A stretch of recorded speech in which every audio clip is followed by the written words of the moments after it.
ಆಟಿ ತಿಂಗಳು 10 ಹೋಯಿತು. ಇನ್ನೂ ಗದ್ದೆಯ ನಟ್ಟಿಯಾಗಿಲ್ಲ. ಬೇಷದಲ್ಲಿ ಬೀಜ ಬಿತ್ತಲು ಮಳೆಯನ್ನು ಕಾದದ್ದು. ಬಂದ ಮಳೆ ಬಿಡಬೇಕಲ್ಲ. ಸಂಜೆ ಬಂದ ನೆಂಟರ ಹಾಗೆ ಗಟ್ಟಿ ಕೂತದ್ದೆ. ಬಿತ್ತಿದ ಬೀಜ ಮಿಸುಕಾಡುತ್ತಿಲ್ಲ. ಮೊಳಕೆ ಯಾವ ರಾಯನ ಕಾಲಕ್ಕೆ ಬರುತ್ತದೋ. ಮಳೆ ಬಿಟ್ಟ ಗಳಿಗೆಯಲ್ಲಿ ಪದೇ ಪದೇ ಹೋಗಿ ಕಣ್ಣರಳಿಸಿ ನೋಡಿದ್ದೇ ಬಂತು. ಬಿತ್ತಿದ ಬೀಜ ಮಳೆಗೆ ಕೊಚ್ಚಿ ಹೋಗಿ ನದಿ ಸೇರಿ ಅದು ಮೀನುಗಳ ಹೊಟ್ಟೆ ಸೇರಿ ಅದೆಷ್ಟು ದಿನಗಳಾಗಿತ್ತೋ ಏನು. ವಿಷಯ ತಿಳಿದ ಅಂಬಕ್ಕನಿಗೆ ಕೆಂಪಿರುವೆ ಕಡಿದಂತೆ ಕೂತಲ್ಲಿ ಕೂರಲಾಗದು, ನಿಂತಲ್ಲಿ ನಿಲ್ಲಲಾಗದು. ವಯಸ್ಸು 92 ಆದರೂ ಇನ್ನೂ ಗಟ್ಟಿಮುಟ್ಟು. ಮುಂಚಿನ ಎಣ್ಣೆ ನೀರಿನ ಸ್ನಾನ, ಹಾಲು ತುಪ್ಪದ ಊಟ, ಸಿರಿತನದಲ್ಲಿ ಸಾಕಿಕೊಂಡ ಜೀವ. ತಮ್ಮದಿನ್ನೂ ನಟ್ಟಿಯಾಗದ ಕೊರಗು. ಬೇರೆಯವರ ನಟ್ಟಿಯಾದ ಗದ್ದೆ ನೋಡುವಾಗ ಗಟ್ಟಿ ಉಸಿರೆಳೆದದ್ದು, ಬುಸುಗುಟ್ಟಿದ್ದು. ಮುಂಚೆ ಎಲ್ಲದರಲ್ಲೂ ತಾವೇ ಮುಂದು. ಕೃಷಿ ಕೆಲಸವು ಮೊದಲಿಗೆ ಆಗುತ್ತಿದ್ದದ್ದು. ತಮ್ಮದಾಗದೆ ಕೂಲಿ ಆಳುಗಳು ಇನ್ನೊಬ್ಬರ ಗದ್ದೆ ಇಳಿಯುವಂತಿರಲಿಲ್ಲ. ಮಳೆಗಾಲದಲ್ಲಿ ಹೊಟ್ಟೆಗೆ ಬರೆಬಿದ್ದಾಗಲೂ ತಾವೇ ಹೊಟ್ಟೆ ಬಿರುವಷ್ಟಲ್ಲದಿದ್ದರೂ ಉಸಿರು ಉಳಿಸುವಷ್ಟು ಹೊಟ್ಟೆಗೆ ಇಕ್ಕುತ್ತಿದ್ದದ್ದು. ಇಂದ್ಯಾಕೋ ಆಸುಪಾಸಿನವರು ಪೂರೈಸಿದರ ಬಗ್ಗೆ ನಂಜಲ್ಲದಿದ್ದರೂ ಕಣ್ಣು ಮಂಜಾದದ್ದಂತೂ ಸತ್ಯ. ಅದು ಇಂದಿನಷ್ಟು ಬೇಸರ ಮತ್ತೆಂದೂ ಆದದ್ದಿಲ್ಲ. ಮುಂಚೆ ನೇಜಿ ಮಾಡಿ ನೆಡುವ ಮುಂಚೆ ಮನೆಯಂಗಳಕ್ಕೆ ಬಂದವರಿಗೆ ತಿಳಿಗಂಜು ಕೊಡುತ್ತಿದ್ದದು ಬಿಟ್ಟರೆ, ಹೀಗೆ ಹೊರಚಾವಡಿಯಲ್ಲಿ ಕುಳ್ಳಿರಿಸಿ ಎಲೆ ಹಾಸಿ ಹಪ್ಪಳ, ಉಪ್ಪಿನಕಾಯಿ, ಅನ್ನ, ಸಾರು, ಪಾಯಸದ ಊಟ ಹಾಕುವುದನ್ನು ಕಂಡಾಗಲೇ ತಲೆ ಗಿರ್ರನೆ ತಿರುಗಿದ್ದು. ಉತ್ತು ಹದ ಮಾಡಿದ ಗದ್ದೆ, ನೆಟ್ಟು ಮುಚ್ಚಿಲ್ಲ. ಜಡಿ ಮಳೆ ಒಂದು ಬಂದು ಬಿಟ್ಟರೆ ಸಾಕು, ಕೆಸರು ಮಣ್ಣು ಪಾಯಸದಂತೆ ಹದವಾದ ಗದ್ದೆ ನೀರು ತುಂಬಿ ಸಾರವೆಲ್ಲ ಹರಿದು ಹೊರಹೋದರೆ ಮತ್ತೆ ನೆಟ್ಟ ನೇಜಿಗೆ ಸಾರ ಸತ್ವವೆಯಲ್ಲಿ ಸಿಗಬೇಕು? ಇಲ್ಲಿ ಮದುವೆಯ ಊಟದಂತೆ ಸಮ್ಮಾನ, ಜೊತೆಗೆ ಹೆಂಚು ಹಾರುವಷ್ಟು ನಗು ಹರಟೆ.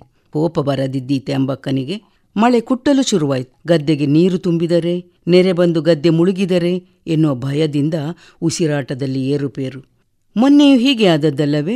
ಆಳು ಕಾಳುಗಳಿಗೆಲ್ಲ ಹೇಳಿಯಾಗಿತ್ತು. ಎಲ್ಲ ಪೂರ್ವ ತಯಾರಿ ಆಗಿತ್ತು. ತರಕಾರಿ ಕೊಯ್ದು ಸಾಂಬಾರಿಗೆ ಸಿದ್ಧತೆ ಮಾಡಿಯಾಗಿತ್ತು. ಸೊಸೆಯು 7 ತಿಂಗಳಿಗೆ ಹುಟ್ಟಿದವಳಂತೆ ತರಕಾರಿಗಳನ್ನು ರಾತ್ರಿಯೇ ಕೊಚ್ಚಿ ಇಟ್ಟಾಗಿತ್ತು. ಬೆಳಿಗ್ಗೆ ಇಡ್ಲಿ ಬೇಯಿಸಿ ಉಳುವ ಆಳಿನ ಹೊಟ್ಟೆ ತುಂಬಿಸಿ ಆಗಿತ್ತು. ಮಳೆ ಬಂದದ್ದಂತೂ ಎಂಥ ಮಳೆ! ಸುರಿದದ್ದೇ ಸುರಿದದ್ದು. ಬಾನು ಒಟ್ಟೆಯಾಗಿದೆಯೋ ಎಂಬಂತೆ. ಮಳೆ ನೀರು ತುಂಬಿ ಗದ್ದೆಗಳೆಲ್ಲ ಹೊಳೆಯಾದದ್ದು. ಮತ್ತೆಲ್ಲಿಯ ನಟ್ಟಿ, ಮತ್ತೆಲ್ಲಿಯ ಉಳುಮೆ? ಅಂಬಕ್ಕನಾಳಲು ಹೇಳತೀರದು. ಅದಕ್ಕಿಂತಲೂ ಹೆಚ್ಚಾಗಿ ಆಚೀಚೆಯವರು ಖುಷಿಪಟ್ಟರೇನೋ ಎಂದು ಒಳಮನದಲ್ಲಿ ಸಿಟ್ಟು. ನಮಗೆ ಮಾತ್ರವೇನು ಹೀಗಾದದ್ದು? ಎಲ್ಲರಿಗೂ ಹೀಗೆಯೇ ತಾನೆ ಎಂದು ಮಗನಂದುದಕ್ಕೆ, ಲೇಸಿನ ಅಡುಗೆ ಹಾಗೆ ಸಿದ್ಧತೆ ಆಗಿದೆಯಲ್ಲ, ಹೋಗಿ ಹೊಳೆಗಾದರೂ ಎಸೆರಿ, ತೋಡಿಗಾದರೂ ಹುಯಿರಿ. ನಾಳೆಯಂತೂ ನೀರು ಇಳಿಯಲಿಕ್ಕಿಲ್ಲ. ನೆರೆ ಇಳಿದ ಮೇಲೆ ನಟ್ಟಿ ಹೆಂಗಸರು ಉಣ್ಣುವಾಗ 100 ಸಲ ಮೂಸಿ ನೋಡಿ ಹಳಸಿದ್ದನ್ನು ಇಕ್ಕುವುದು ಎಷ್ಟು ಸರಿ, ನಮಗಿದೆಲ್ಲ ಉಂಡು ಅಭ್ಯಾಸವಿಲ್ಲ ಎಂದು ಬಿಟ್ಟರೆ. ಅಂಬಕ್ಕನ ಅಂದಾಜು ವರುಣದೇವನ ಲೆಕ್ಕಾಚಾರವು ಒಂದೇ ಆಗಿತ್ತು. ಅಂದು ಬಂದ ನೆರೆ ಇಳಿಯುವಾಗ ಬರೋಬ್ಬರಿ 1 ವಾರ ಕಳೆದಿತ್ತು. ಈಗ ನಟ್ಟಿ ಆಳುಗಳಿಗೆ ಬರವಿಲ್ಲ. ಎಲ್ಲ ಕಡೆ ಮುಗಿದಾಗಿದೆ. ಬರವಿಲ್ಲವೆಂದರೆ ತನ್ನೂರಿನಲ್ಲಿ ಎಲ್ಲರೂ ಶ್ರೀಮಂತರೇ. ಬೇರೆ ಯಾವುದೋ ಊರಿನವರನ್ನು ಹೆಕ್ಕಿ ತರಬೇಕು. ಊರಲ್ಲಿ ಮಕ್ಕಳು ಮರಿಗಳಿಗೆ ಶಿಕ್ಷಣ ಲಭಿಸಿದೆ. 4 ಅಕ್ಷರ ಕಲಿತ ಮೇಲೆ ಊರಲ್ಲಿ ಯಾರಿರುತ್ತಾರೆ? ಕುಂಡೆಗೆ ಕಾಲು ಕೊಟ್ಟು ಪಟ್ಟಣದತ್ತ ಓಡುವವರೇ. ಆಗಿನ ಕಾಲದ ಆಟಿಯೋ ಕೂಳಿಗೆ ಹರಹರ. ಒಬ್ಬೊಬ್ಬರ ರೂಪವೋ ನಡೆದಾಡುವ ಅಸ್ಥಿಪಂಜರ, ಗೊರಬಿನ ಓಡು, ಮೇಲೆ ಬಿದ್ದ ಎಲುಬಿನ ಹಂದರ. ಆದರೂ ಕೆಲಸದಲ್ಲಿ ಶ್ರದ್ಧೆಯುಳ್ಳೆವರು, ನಿಷ್ಠಾವಂತರು. ಈಗಿನವರನ್ನು ಕಟ್ಟಿಕೊಂಡು ಬೇಸಾಯ ಮಾಡಿಸೋ ಹಾಗೂ ಇಲ್ಲ, ನಿಲ್ಲಿಸೋ ಹಾಗೂ ಇಲ್ಲ. ಗೊಣಗುತ್ತಲೇ ಇದ್ದಾರೆ ಅಂಬಕ್ಕ. ಅಮ್ಮ, ನಿಮ್ಮದಮ್ಮಯ್ಯ, ಏನು ಮಾತನಾಡಬೇಡಿ. ಈಗ ಈ ಗದ್ದೆ ಕೆಲಸಕ್ಕೆ ಜನ ಸಿಗುತ್ತಿಲ್ಲ. ಎಲ್ಲಿಂದಲೋ ಇಷ್ಟು ಮಂದಿಯನ್ನು ಒಟ್ಟು ಮಾಡಿಕೊಂಡು ವಾಹನದಲ್ಲಿ ಕುಳ್ಳಿರಿಸಿಕೊಂಡು ಬಂದದ್ದು. ಇದು ಒಂದು ರೀತಿಯಲ್ಲಿ ಪ್ರವಾಸಕ್ಕೆ ಬಂದ ಹಾಗೆ. ಬೆಳಗಿನ ಕಾಫಿ ತಿಂಡಿ, ಮಧ್ಯಾಹ್ನದ ಊಟ, ಸಂಜೆ ಲಘು ಉಪಹಾರ, ಕೈಗೊಂದಿಷ್ಟು ದುಡ್ಡು. ನೀವಂದದ್ದು ಏನಾದರೂ ಕಿವಿಯಿಂದ ಕಿವಿಗೆ ರೊಯ್ಯನೆ ರವಾನೆಯಾಗಿ ಮಾತಿನಿಂದಲೇ ಕಾಗೆಗಳಂತೆ ಕುಕ್ಕಿಬಿಟ್ಟರೆ ನಿಮ್ಮ ಗತಿ. ಇಷ್ಟು ಮಂದಿ ಆದರೂ ಕೃಷಿಯ ಒಲವು ಇಟ್ಟುಕೊಂಡದೇ ನಮ್ಮ ಪುಣ್ಯ ಎಂದ ಮಗರಾಯ. ಮಗನ ಮಾತು ಕುದಿಯುವ ಹುರುಳಿ ಸಾರಿಗೆ ಬೋರ್ಕಲ್ಲ ಒಗ್ಗರಣೆ ಬಿದ್ದ ಗಳಿಗೆಯಲ್ಲಿ ಮತ್ತೆ ಉಕ್ಕೇರುವಂತೆ ಅಂಬಕ್ಕನ ಸಿಟ್ಟು ಉಕ್ಕಿ ಉಕ್ಕಿ ಬರತೊಡಗಿತ್ತು. ಮಾತನಾಡದೆ ಸೀದಾ ಬಾವಿಕಟ್ಟೆಯ ಬಳಿ ಬಂದು ಕುಳಿತುಕೊಂಡರು. ಎದುರಿಗೆ ಬರಿದಾದ ಹಟ್ಟಿ, ಹಾಲು ಕರೆಯುವ ಹಸುಕರುಗಳು, ಜೋಡಿ ಜೋಡಿ ಕೋಣಗಳು. ತುಂಬಿದ್ದ ಹಟ್ಟಿ ಈಗ ಖಾಲಿ ಖಾಲಿ. ಅಂಬಕ್ಕನ ಮನಸ್ಸೀಗ ಚಂಚಲ. ಏನು ಮದುವೆ ಊಟಕ್ಕೆ ಬಂದವರೇ? ಅಲ್ಲ, ಇವರ ಹೊಟ್ಟೆಯೇನು ಹಂಡೆಯೇ? ಅಥವಾ ಹೊಟ್ಟೆಯೊಳಗೆ ಮೊಸಳೆಯನ್ನು ಬಾಯಿ ತೆರೆದು ಮಲಗಿದೆಯೇ? ಬಡಿಸುತ್ತಾರೆಂದು ಈ ರೀತಿ ಹೊಡೆದು ಬಿಡುವುದೇ? ಭಾರವಾದ ಹೊಟ್ಟೆಯಲ್ಲಿ ಇವರೆಷ್ಟು ನೆಟ್ಟಾರು ಕೆಸರುಗದ್ದೆಯಲ್ಲಿ. ಮುಂಚೆ ಆಷಾಢವೆಂದರೆ ಹೊಟ್ಟೆಗೆ ಪೆಟ್ಟು. ಮನುಷ್ಯರನ್ನು ಮನುಷ್ಯರೇ ಹರಿದು ತಿನ್ನಬೇಕೆಂಬೆಷ್ಟು ಹಸಿವು. ಕೆಸರಿನಿಂದ ಕಾಲು ಕೀಳಲು ಹರಸಾಹಸ ಪಡಬೇಕು. ಬೆನ್ನಿಗಂಟಿದ ಹೊಟ್ಟೆ, ನಿಶ್ಶಕ್ತಿ. ಒಂದು ಬೆಳಗಿಂದ ಸಂಜೆಯವರೆಗಿನ ಗದ್ದೆ ನೆಡುವ ಕಾಯಕ. ಈಗ ಗದ್ದೆಗೆ ಇಳಿದವರು ಕಣ್ಣು ಮುಚ್ಚಿ ತೆರೆಯುವುದರಲ್ಲಿ ಅಂಚು ಹತ್ತಿ ಹೊರಟಾಯಿತು. ಆಯಾಸದ ಸುಳಿವೇ ಇಲ್ಲದ ಹಾಗೆ. ಮುಂಚಿನ ನಟ್ಟಿಯೇ ಉಗುಳಿದ ಎಂಜಿಲು ನೆಲಕ್ಕೆ ಬೀಳದು. ದಪ್ಪನೆಯಲ್ಲಿ ಒಪ್ಪವಾಗಿ ನಟ್ಟಿ. ಈಗಲೂ ಅಲ್ಲೊಂದು ಹಿಡಿ ಇಲ್ಲೊಂದು ಹಿಡಿ, ಮಾರು ದೂರ. ಕಣ್ಣು ಕಟ್ಟಿನ ಕೆಲಸ. ಹೇಳುವ ಹಾಗಿಲ್ಲ, ಮಾತಾಡಬೇಡಿ, ನಿಮ್ಮ ಕಾಲವಲ್ಲ ಎಂದು ಮಂತ್ರದಂತೆ ಪಠಿಸುತ್ತಲೇ ಇರುತ್ತಾರೆ ಮಕ್ಕಳು. ಈಗ ಈ ಕೆಲಸಕ್ಕೆ ಆಳು ಸಿಗುವುದು ಕಷ್ಟ ಎನ್ನುವ ಕೊರಗು ಅವರದ್ದು. ಎಷ್ಟು ದಿನವೆಂದು ಬಾಯಿ ಮುಚ್ಚಿಕೊಳ್ಳುವುದು? ಕಣ್ಣೆದುರು ನೋಡಲಾಗದ್ದಕ್ಕೆ ಅಂಗಳದಲ್ಲಿ ಬಂದು ಕುಳಿತದ್ದು. ಬೇಸಾಯ ಕೆಲಸಕ್ಕೆ ಜನ ಸಿಗದು, ಗದ್ದೆ ಹಡಿರಲು ಬಿಡಬೇಕಷ್ಟೆ. ಹೊಟ್ಟೆಗೇನು ಗತಿ? ನಮಗೆಲ್ಲಿ ಅಕ್ಕಿ ಸಿಗುತ್ತದೆ? ಹೊಟ್ಟೆಗೆ ಚಂಡಿ ಬಟ್ಟೆಯ ಗತಿ. ಈಗಂತೂ ಈ ಕೆಲಸ ಮಾಡುವವರೇ ಸಿಗುತ್ತಿಲ್ಲ. ನಿಮ್ಮ ಚೊರೆ ಕೇಳಿಸಿಕೊಂಡರೆ ಬರುವವರು ಬಾರರು. ಮತ್ತೇನು ಮರದಿಂದ ಕೆತ್ತಿಸಲಾದೀತೆ, ಮಣ್ಣಿನಿಂದ ಮಾಡಲಾದೀತೆ ಆಳುಗಳನ್ನು? ದಯವಿಟ್ಟು ಬಾಯಿ ಮುಚ್ಚಿ ಎಂದು ಪರಿಪರಿಯ ಉಪದೇಶ ಆದೇಶ. ಅದಕ್ಕಾಗಿ ಅಲ್ಲವೇ ತಾನು ಸುಮ್ಮನಿದ್ದದ್ದು. ನಿನ್ನೆ ಹೇಗೆ ಉಂಡು ಹೊರಬಂದವರು ಇನ್ನೂ ಗದ್ದೆ ಉತ್ತು ಹದವಾಗಿಲ್ಲ ಎಂದು ತೋಟದಂಚಿನಲ್ಲಿ ಕುಳಿತವರು ಮಾಡಿದ್ದೇನು?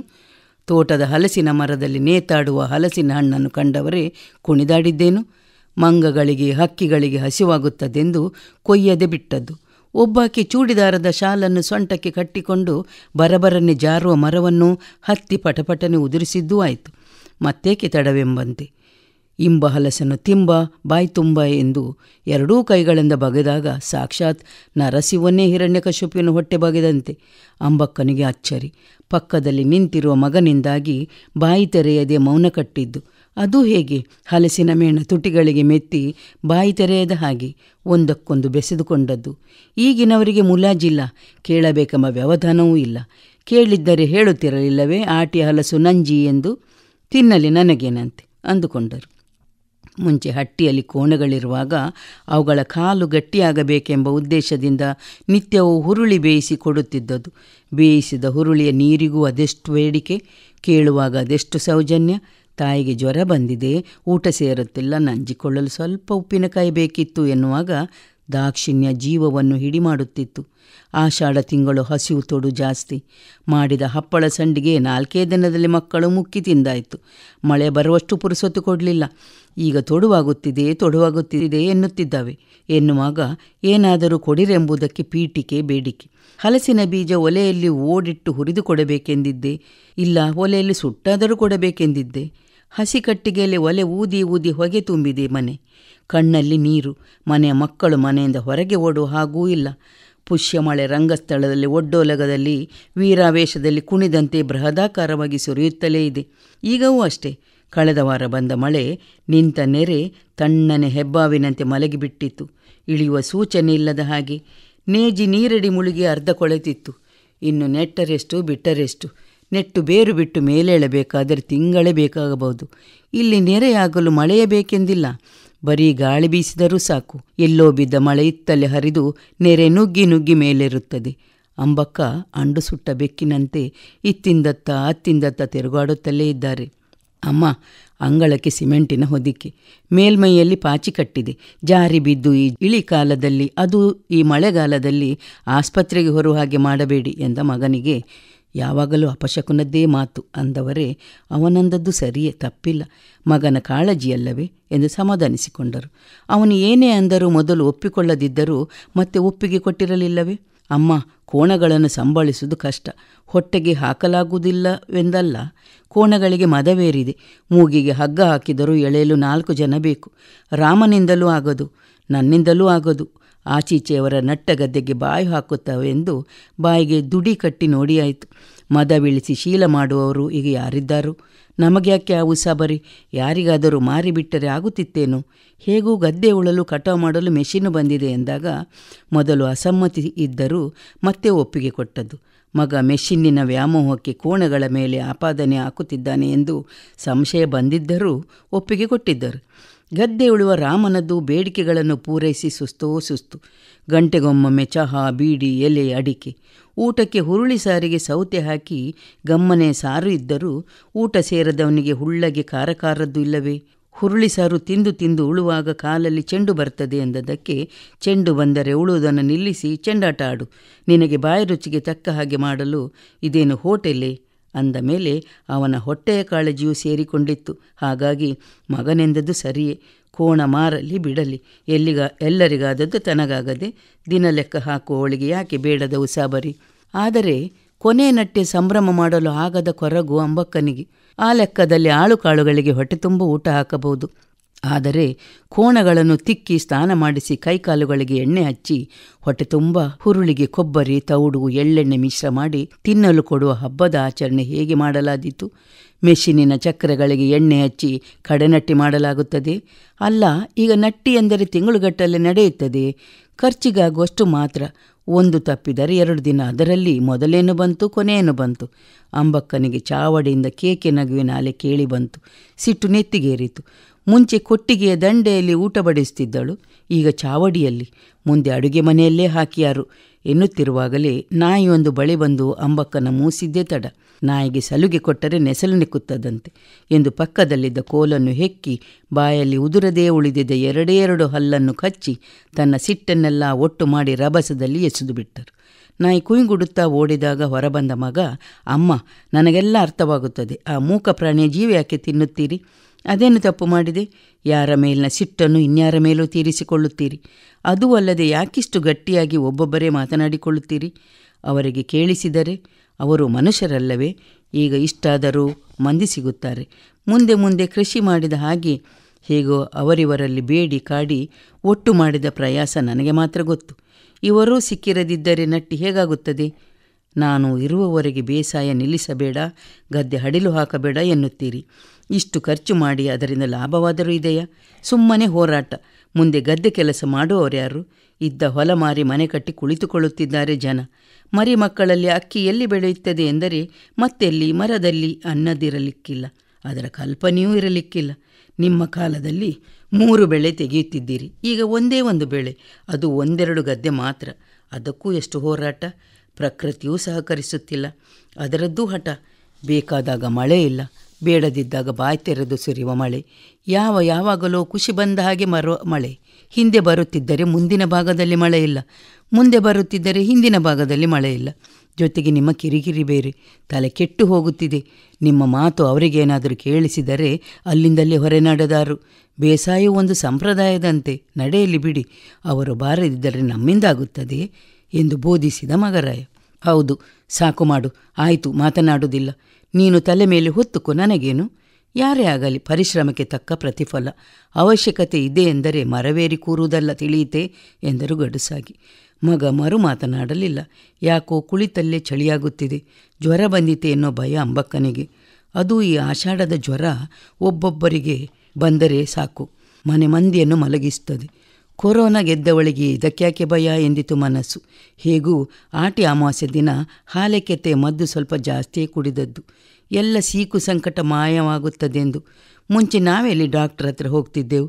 ಮನೆ ಮದ್ದು. ಈಗಿನವರು ನಂಬುವುದೂ ಇಲ್ಲ, ನಡೆಯುವುದೂ ಇಲ್ಲ, ಶ್ರಮವೂ ಬೇಕಾಗಿಲ್ಲ.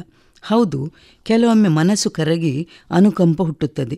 ಪಾಪ, ದುಡಿದು ತಿನ್ನುವ ವರ್ಗ, ಮಳೆ ಬಿಸಿಲೆನ್ನದ ಕೆಲಸ ಎಂದು ಮನಸ್ಸಲ್ಲೇ ಎಣಿಸಿಕೊಳ್ಳುವಾಗಲೇ ಅವರು ಹಾಗೆಂದದ್ದು ನೋಡು, ನನಗೆ ಕೆಟ್ಟ ಕೋಪ ಬರದಿರುತ್ತದೆ. ಏನೆಂದರು ಅವರು? ಮಗನಿಗೆ ದಿಗಿಲು. ಅವರೇನೆಂದರು? ಅದು ಮತ್ತಿನ ಮಾತು. ಮೊದಲು ನಿನ್ನ ಹೆಂಡತಿಯ ರಾಗ ಅತಿಯಾಯಿತು ನೋಡು. ಹೌದೇ, ಅವಳೇನೆಂದಳು? ಮಗನಿಗೆ ಗಾಬರಿ. ಅವಳ ಬೇಕಿತ್ತೆ ಅವಳಿಗೆ? ಇವರೇನು ನಟ್ಟಿಗೆ ಬಂದವರೇ, ಸಮ್ಮನದ ಊಟಕ್ಕೆ ಬಂದವರೇ? ಅಂತಹದ್ದೇನು ವಿಶೇಷದ ಊಟ ಬಡಿಸುತ್ತಿದ್ದೇವಮ್ಮ ನಾವು ಎಂದ ಮಗ. ಮತ್ತ್ಯಾಕೆ ಅವಳೆನ್ನೋದು? ಕೋಳಿ ಪಲ್ಯ ಮಾಡಬೇಕು ಎಂದೆಣಿಸಿದ್ದು ಕೋಳಿ ಹಿಡಿಯಲು ಸಿಕ್ಕಿಲ್ಲ, ಹಿಡಿಯಲು ಹೋದಾಗ ತಪ್ಪಿಸಿಕೊಂಡು ಓಡಿ ಹೋಯಿತು ಅನ್ನಬೇಕೇ? ಹೌದಾದ ಮಾತೆ ಅದು ಎಂದರು ಕಣ್ಣಗಲಿಸಿಕೊಂಡು. ಅಷ್ಟೇಯ, ಹೀಗೇ ಅಂದಿರಬೇಕಪ್ಪ ಅಂದ ಮಗ ಹಗುರವಾಗಿ.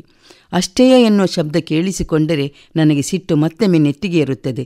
ಇನ್ನು ಅವರೇನೆಂದರ? ವ್ಯಂಗ್ಯವಾಡಿದರು, ಕೇಳಿಸಲಿಲ್ಲವೇ? ಬಟಾಟೆಗೆ ನೆನೆಸಿದ ಕಡಲೆ ಹಾಕಿ ಗಸಿ ಮಾಡಿ ಉಣಬಡಿಸಿದ್ದಾಳೆ. ಹೀಗೆ ರುಚಿಕಟ್ಟಾಗಿ ಯಾರು ಮಾಡಿ ಹಾಕುತ್ತಾರೆ? ಹಾಗಿದ್ದ ಮೇಲೂ ಮೂದಲಿಕೆಯ ಮಾತು. ಕೋಳಿ ಹೇಗೂ ಹಿಡಿಯಲು ಸಿಕ್ಕಿಲ್ಲ, ಓಡಿ ಹೋಯಿತು. ಆದರೆ ಕಡಲೆ ಓಡಿ ಹೋಗಲಿಲ್ವೇ ಎನ್ನಬೇಕೆ? ಕೇಳಿದವಳಿಗೆ ಕಾದ ಸೀಸ ಕಿವಿಗೆ ಹೊಯ್ದಾಗೆ ಆಯಿತು ನೋಡು ಎಂದರು ಅಂಬಕ್ಕ.